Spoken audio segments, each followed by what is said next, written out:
We have another amazing interview for you today. I'm so excited to talk to and catch up with Chance Brown, who he knows he's one of my favorite brokers. I've always told him that for many things that he has done over the years, but I can't wait to find out how he's gone from an agent who went to a franchise, who started his own independent brokerage and now has 5 Houston locations, 1 Austin location, and 600 agents.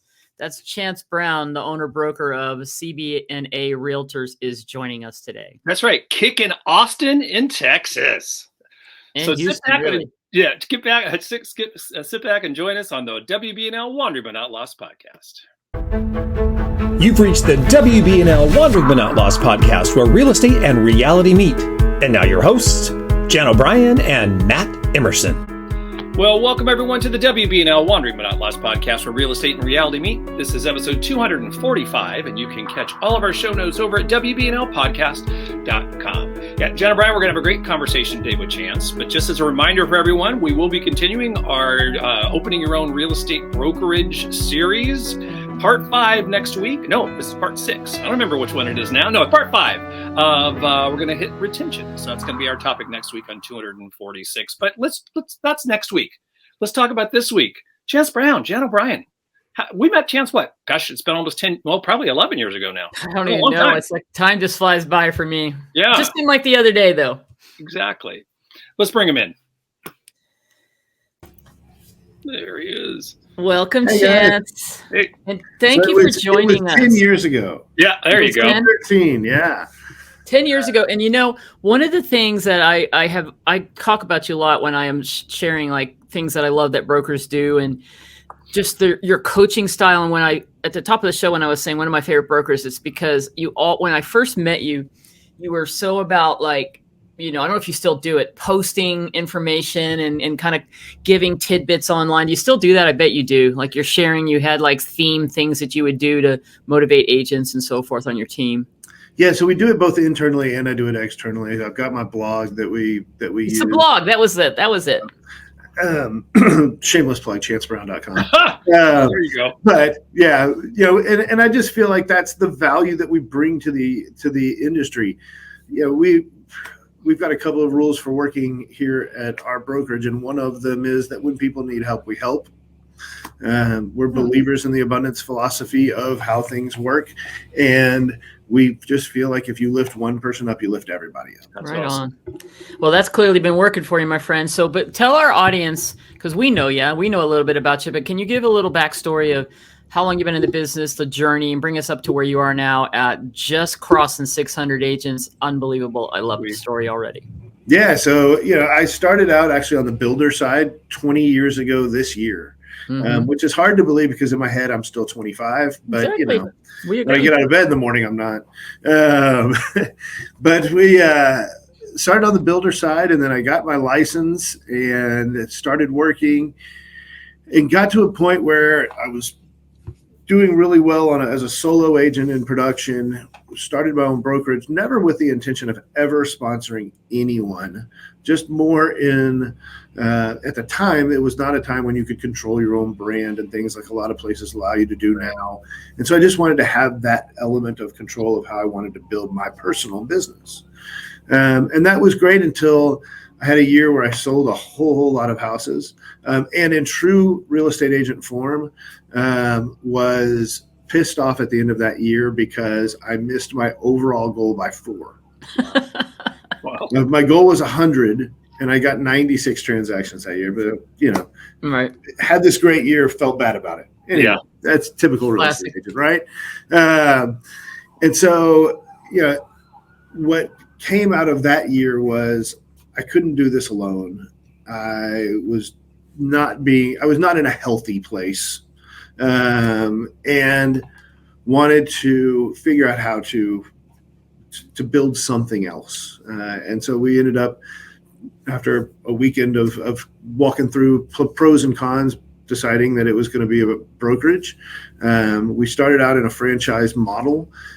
We knew relatively early on that we were not going to stay in that model when the time came for that to expire. And so we went independent in 2018. with about 130 of our franchise agents staying with us. Great. And today that was one office then. We're 5 offices in Houston, 1 in Austin now. We just crossed 600 agents. That's Fantastic. amazing. Well, so one of the questions that I would love to have you expand on is not all, without focusing on the franchise side of it, you have to, some people that's going to work for them. Oh yeah, for sure. What was the big thing or the lessons that you've learned, if you were going to share for anybody that's listening about going independent? What would be the best advice that you would give potential brokers, team leaders, or whatever that are wanting to just start an independent in their neck of the woods, wherever they are? I think it really boils down to your identity. Who are you going to be? What do you want what do you want to be known for? What's the story going to be, right? And for us, we wanted to put together a platform of really great tools for agents. We look at ourselves like Lego, right? I'm going to hand you a box of bricks and say, go build whatever your entrepreneurial dream is. And we're here to support it however we can. And so we've picked these bricks out. We're not trying to be the brick. I'm not going to be a technology company. I'm a real estate broker. I don't speak technology language. We're going to partner with the best people out there to bring the best services to our agents. And that's our story. And that's just, who we are and who we want to be. And so I think that if you're going to go down that road, you really have to have a very clear picture from compensation model to technology to support and services of who you're going to be. And I'll end that just to say, I don't think there's a right or wrong. But you embrace what you come up with. Got it. Love that, because you're right. You have to be decisive and you have to go for it and go all in. But it really starts, I know for sure that was all about you. I mean, all culture and everything starts at the top with you, and you are always been clear about what you want to be, who you want to have, who you want to attract to work with you. So I want to ask you, can you talk a little bit about what compensation plan compensation structure? Do you have various things that you settled on that's working for you in your area? So in our area, when we opened up, we were a transaction fee-based model, and we still are today. Not much has really changed in that. Okay. But in our area, there were specifically 2 very large transaction fee-based models that didn't exactly have the greatest reputations in the world. And so one of the big challenges we had was overcoming that stigma of being attached to that model. Yeah. And what we really set out to do was say, okay, I want to create a place where top producers are willing to come, build their business their way with the support, tools, tech that they need, and experience a great reputation around it. And it was a slow build. Don't get me wrong. It was hard to just get people in the door. But once we got them in the door and they could see what we were doing, right, it started happening and started building fairly quickly. And so that was really for us. And we, like I said, we remain a fee-based broker. We just actually had to raise our fees because the cost of everything is going up. But that was the first time we've done that in almost a decade. So also we're not messing with that. Everybody in my brokerage is on the same compensation plan. Great. There are no specials or anything else. Everybody does exactly the same, which from an accounting standpoint and everything else makes it super easy for us. And so, we're able to really be consistent in how we operate. We're able to run a little leaner than most because of that. And so we're really happy with the way that's worked for us and the way it works for our agents, because it gives them the freedom and flexibility to run their business the way they want. Well, the whole idea of having the same fees across the board is fantastic, because it's easier for you for sure, but also it stops the infighting right from the very start from agents, right? Exactly. It's part of their retention plan, having that anyway. Hey, let's jump back just a second though, Chance, because you described what you were trying to go for as far as the ethos of your company, and you absolutely have nailed that. Your marketing is so good, and your message comes across in your marketing. The way you branded CB&A Realtors has been really, I think, very, very, very successful. I see you guys a lot online. What do you do? Who does your marketing for you? Is this are you the guy behind that, or do you have a team that works with you on that? We have a team that works with us. So we actually have two marketing sides. We have a local here, and then we have an overseas execution part of it. Got it. Right. And so the theoretical stuff, the basis, the creative, most of that happens here locally with an outside design firm that we've worked with almost since the very beginning. They know us, they know the story we're trying to tell, and they get it. And so they help us put all of that together, and then the execution is done overseas. That's very cool. Well, and that makes it economical as well. I'm going to just tell you right now that you've done such a great job of branding the ampersand that every time that I see one and or actually even type one, there you go, right? I actually think of your company. So I almost think of Chance Brown and Associates almost every day, Chance. So you've done a great job on that. That's awesome. The goal. That's the goal. I want it to be synonymous with our brand. Yeah. Oh, I'm seeing it right there. All right, right on, man. Yeah. Okay, so I have a question about recruiting. So you have, I like that you have the one fee-based structure, you know, like you're doing a monthly and a transaction fee. How are you doing? Because it sounds like you have a new agent training program too. You're recruiting. I want to ask a little bit about recruiting. Would you say, let's talk about that first. How do you handle the new people? Do you follow a similar plan that you've had in the past where they have to come in, do so much, and then they can get to the 100%? They have to do 5 transactions, 5 buy-sell transactions, and they're on a split for those 5. But they're assigned an experienced mentor who they work with one-on-one. They're going through our training program. We have a whole online learning environment that supplements that as well. Okay. As well as a whole accountability piece that really. Our new agent training program is built around the idea of building great habits, because one day they're not going to be in that program. And I need to know that they're still going to get up and go to work. Okay. So you would agree that you are prepared because of everything that you had in place to take on new agents, because new agents, you cannot even begin. They're easiest to recruit, probably. It's been my experience. However, we all know 2 or 3 in 10 are going to make it, but you've set up, you only went and did this. Are you finding that to be that portion of your business to be, to be not, I don't want to say necessarily lucrative, but it's a profit center. It's profit center. Okay. Yeah. That's what talk about it. It's center. And you're growing great agents is really the bottom line, right? That's the bottom line. At the end of the day is when those people graduate from those programs, those people are going to be people we want representing our brand. Yeah. That's beautiful. Okay, and one other question that I have too was, besides have you found a secret to the new agents? Is it through your marketing? Can you share a little bit about what's working for you to attract new and seasoned agents? So from a recruiting strategy, we have buckets that we've created, right? And, they're really, like you said, they're typically easier to at least have a conversation with are the people that don't know what they don't know. Right. And so we have a campaign that goes out as soon as we get the list from the Texas Real Estate Commission of who's qualified to take the. So we pull that list, and then we've created a pool of zip codes around each one of our offices, and we hit those lists accordingly. And we've got both electronic, paper, all of that goes out. And then for the experienced agents, we've got buckets of have they done a recent transaction with our client, with our agents, and what did our agents, before our agents can get a CDA, they have to check a box, yes or no, this person should come work at CB&A. Love it. You're doing a co-op agent approach. Absolutely. And then we have people we're targeting. We subscribe to broker metrics like everybody else. And so we have people that we target through that. And then really,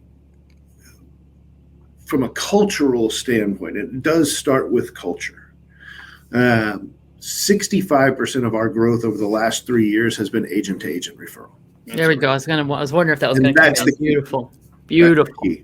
Because, if we know, like, and trust our agents, we're probably going to know, like, and trust their friends. Have you built in any kind of incentive program to encourage that? We do. I don't want to take the focus off of we're here to sell real estate. Yeah. But yes, we do have a little bit of an incentive for them to recruit.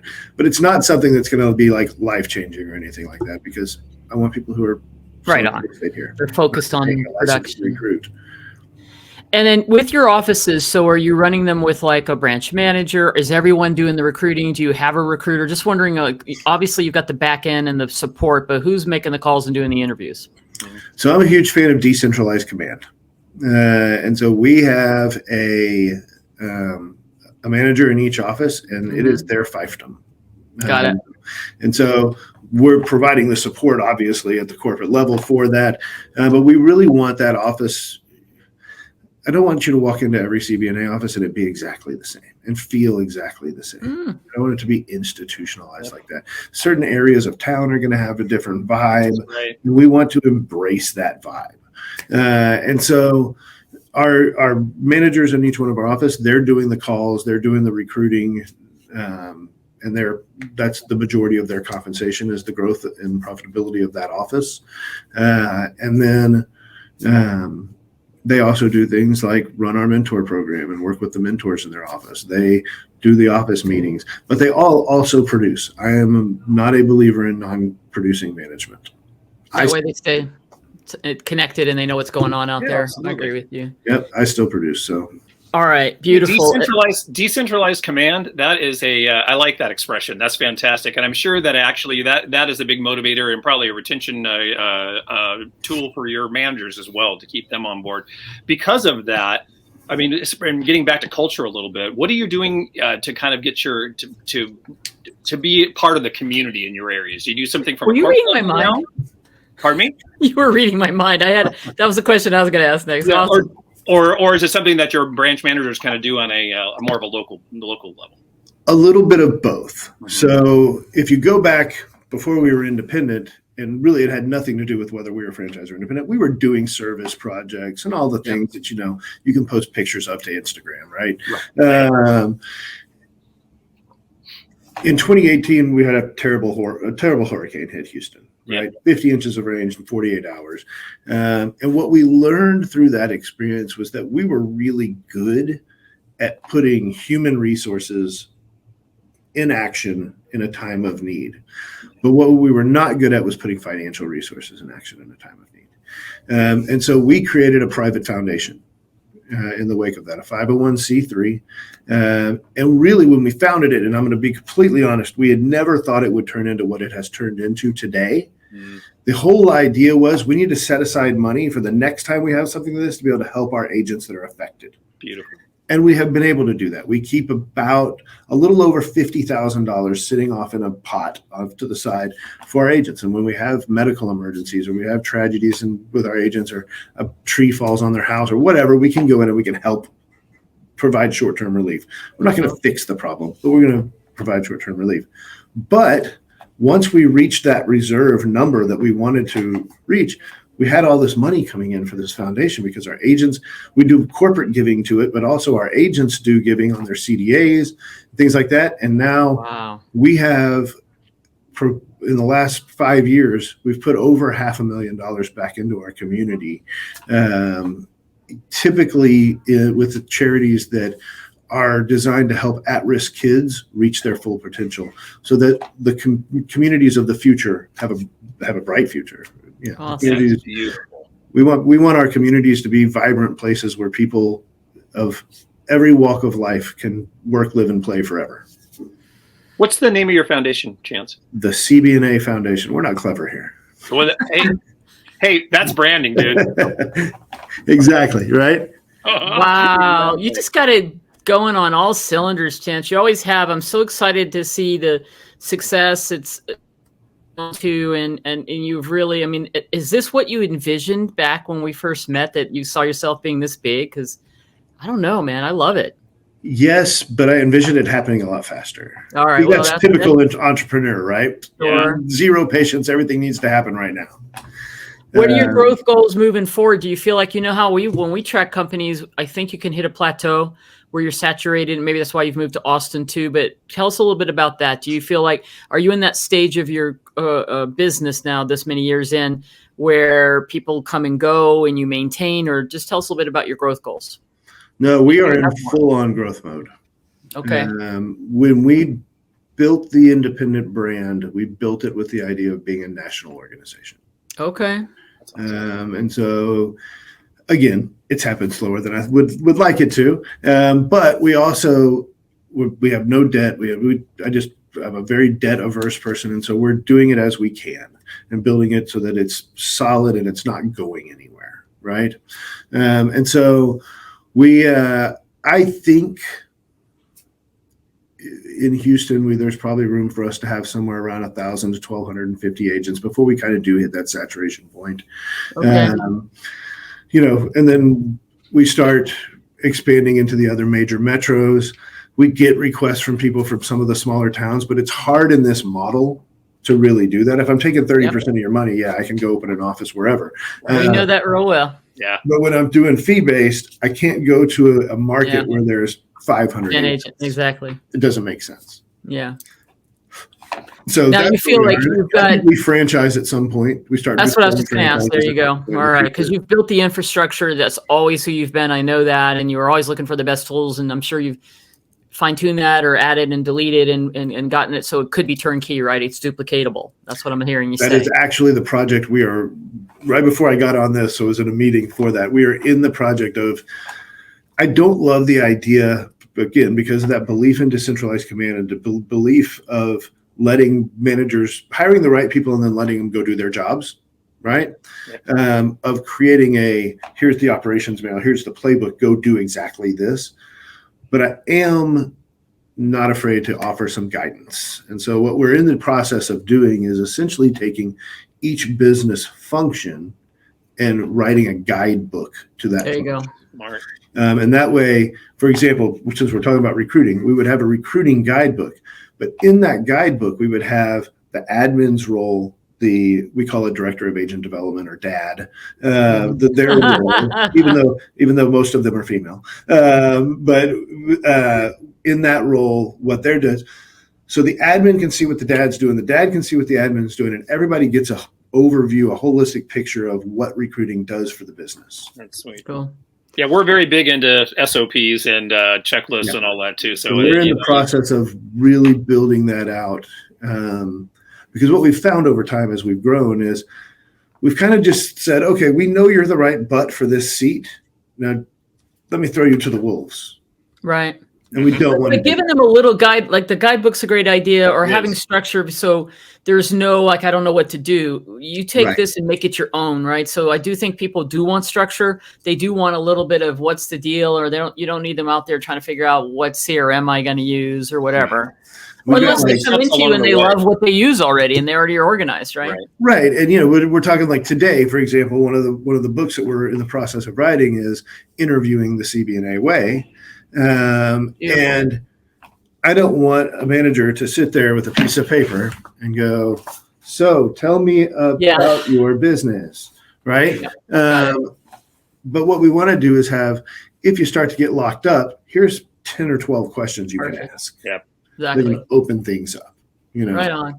That way you're appealing to all the different personality styles and so forth for your people. I love it. Yeah. All right. Well, very exciting. And thanks for a look inside of your company. So we're going to get to this part of our interview, which is the Ask 5. Matt, are you up? Let's jump in here. Let's do it. Regarding how your mentors and your training program and your philosophy on with the agents in your office, what's your best idea for them for kind of handling their SOI and their past clients, their database? How do you train your agents to pull those people out? So without running the risk of being the most boring guest you've ever had, talk to them. Oh, I know it's a novel concept. Exactly. But whichever program of coaching or anything else that you subscribe to, it's being the person that they most recently interacted with. Depending on which statistic you believe, people know somewhere between 8 and 14 realtors. Why are they going to use you? Because you're the one that most recently interacted with them. That's it. Yep. So if you don't have systems and processes in place to make sure that whether that's a phone call, text, email, coffee, drink, or a postcard or some email newsletter or something like that, but you can't rely on just one thing, it's got to be a combination thereof. Okay. And so I love that. In my homage to Justin Timberlake, I like to call it bringing not very sexy back. Now I got that song in my head. Right? Mm-hmm. Yeah. It's not the sexy stuff. All right. So we asked that question because everybody always tells us all my business comes from past clients and referrals. And so the next question is more outside of that. Obviously, the goal is to keep meeting people and get them into your database. But what are you sharing, considering what we have happening now, what our market's like? What are some of the tactics for generating new business not related to your people that you already know? Yeah. When somebody asks me, or when somebody tells me that their business is 100% referral, my default answer is, then you're not trying hard enough. Right. Like, go talk to strangers, right? And so I think that's, again, at the risk of sounding really boring, it's go talk to strangers. I think that there are numbers of ways to do that. Okay. Whether that's an open house because listings are staying on the market a little bit longer. We actually have the opportunity to do open houses now. I think, that's obviously one. I think that if you look at the growth trajectory of a lot of agents who don't really focus on the growth of their database, and it's almost like you have to gamify it sometimes, right? If you don't look at that, you start to see a plateau. So they start at day one and they make a certain amount of money and they make a certain amount of money. They finally hit that magical $100,000 a year number. And then they just start to flatline. It just flattens out over time, right?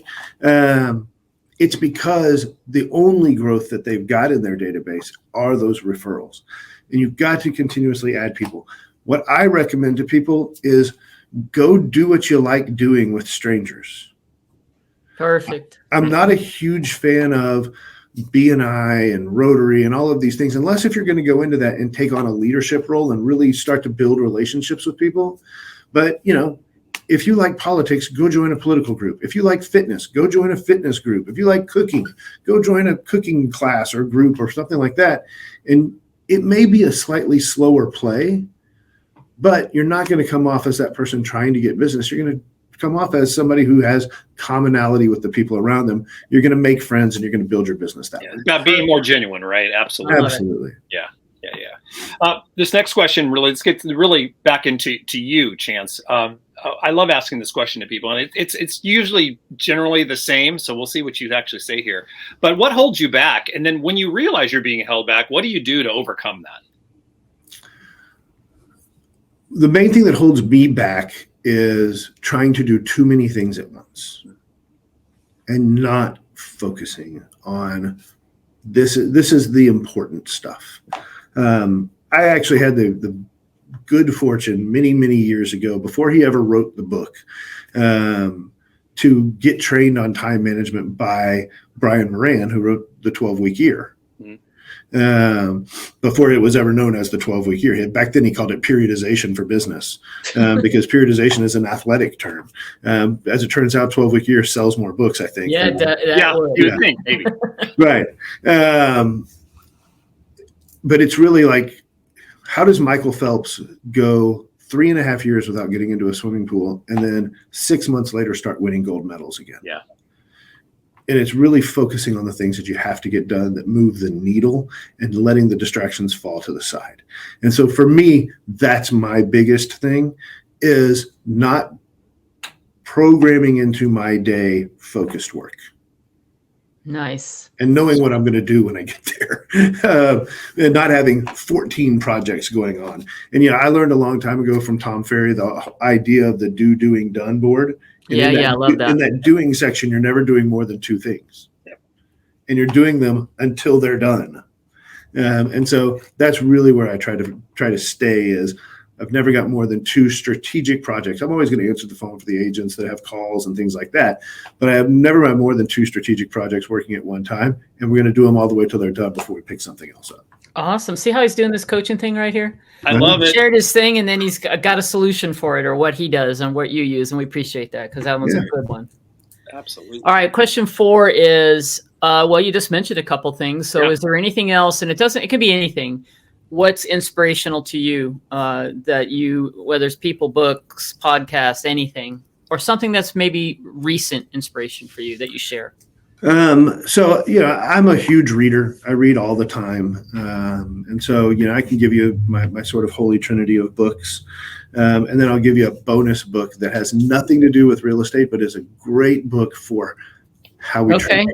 I want to hear it. The Chance Brown Book Club. So again, chancebrown.com, you can see my reading list. But my holy trinity of books is number one, Ninja Selling. It's the easiest, most simple way to just sell real estate and have a 9-point to-do list every day that's going to help you build your business. And it's got logical ways to talk to people. It's just a smart book. Number two is 7 Levels of Communication. I'm a huge fan of 7 Levels because I think 7 Levels is what selling. It's what selling was before the internet. It's that relationship, person to person based business, and it's also written by a top performing real estate agent. And then the number 3 is Atomic Habits. Yeah. At the end of the day, the results of what you do are the results of the habits you have and how you're working. And so those are kind of my top 3. Now, I'll throw an extra bonus at you that I was listening on the worst family vacation I've ever taken. I was listening to a book to drown out my children called The Culture Code by Daniel Coyle. And he mentioned this guy in there that owned these high-end restaurants and some of the really great things they did from a culture standpoint.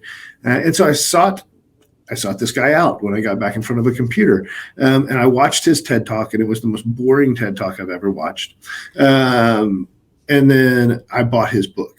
And it's a book called Setting the Table by Danny Meyer, who, if you live outside of New York City, you know Danny Meyer because he started Shake Shack, which was a charity project. Right. No way. We got one of those here now. Project. Now they're everywhere, right? Like 2,000 locations. But he owns 11 Madison Park and some of the really high-end restaurants in New York. And it is about how to bring hospitality to your business, the ideas of hospitality to your business. And it's a great book. Wow, man, we got some serious nuggets here today from the master. All right. That's right. And it makes me want to have a shake burger. My wife and I had a shake burger last week, and it makes me very hungry thinking about that again. So there you go. Okay, I love it. I'm just saying. He's got – I mean, we used to go to New York all the time before the pandemic. We got off track after the pandemic, but he's got a great story to tell, and he's got some great restaurants in New York too. So yeah, actually I didn't know I'm going to read that book. That sounds fantastic. It's a good one. Yeah, absolutely. Last question on our top 5 is: what's your best advice for agents to thrive this year, but also going forward? How tips and tricks on that, if you have them, which I know you do. So I think this year, as we see a shift in the market, the name of the game is getting back to the basics. It's getting back to the blocking and tackling and the very basics of the business.